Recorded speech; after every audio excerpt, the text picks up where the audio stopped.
نه بوس و کنار و نه عشق ورزی. بنا به آیین‌نامه نو تاجیک فیلم، پخش همگونه صحنه‌های شهوت برانگیز فیلم‌های خارجی و داخلی در تلویزیون و کینوتئاترهای کشور ممنوع شد. مقامات گفتند که چنین صحنه‌ها را از داخل فیلم‌ها یافته قیچی خواهند زد. یک مقامی مؤسسه دولتی تاجیک فیلم روز 13 مارس در صحبت با رادیو آزادی گفت که این آیین‌نامه به تازگی از طرف حکومت قبول شده و مورد اجرا قرار گرفته است. این مقام تاجیک فیلم که نخواست نامش برده شود گفت نمایش چنین لحظه ها به فرهنگ تاجیکان راست نمی آید. این مقام تاجیک فیلم افزود انتظار می رود یک هیئت مشاوره از حساب نمایندگان کسب و کار گوناگون نیز تشکیل شود.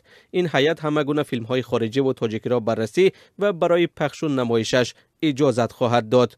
در گذشته تلویزیون های تاجیکستان تا حد از پخش صحنه های فحشا خودداری می‌کردند، یا چنین صحنه ها را قیچی می‌زدند یا با تبلیغات مال و محصولات می‌پوشاندند. ساکنان تاجیکستان به نمایش صحنه های شهوت برانگیز در فیلم و نمایش های تئاتری حساسند. از جمله تابستان سال گذشته نمایش نخست که من نیستم هنرمندان تئاتر مایاکوفسکی پایتخت با واکنش های تند روبرو شد.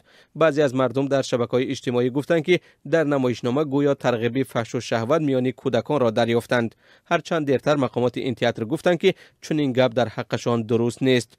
یعقوب حلیموف خبرنگار تاجیک روز 13 مارس چنین تصمیم تاجیک فیلم را یک نوع محدود سازی نامید و گفت اگرچه خوبند اما کارساز نیستند. او افزود جهان امروز تنظیم سینما امکان ندارد. در برابر تلویزیون و تالارهای سینما چندین منبع دیگری دیدن فیلم ها هست، از جمله خود اینترنت.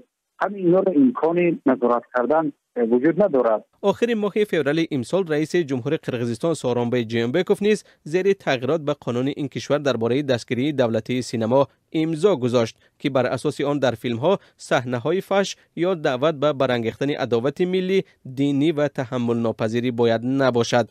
قرقیزستان ماه اکتبر سال 2016 نمایش فیلم هایی را که صحنه های فحش دارند منع کرده بود.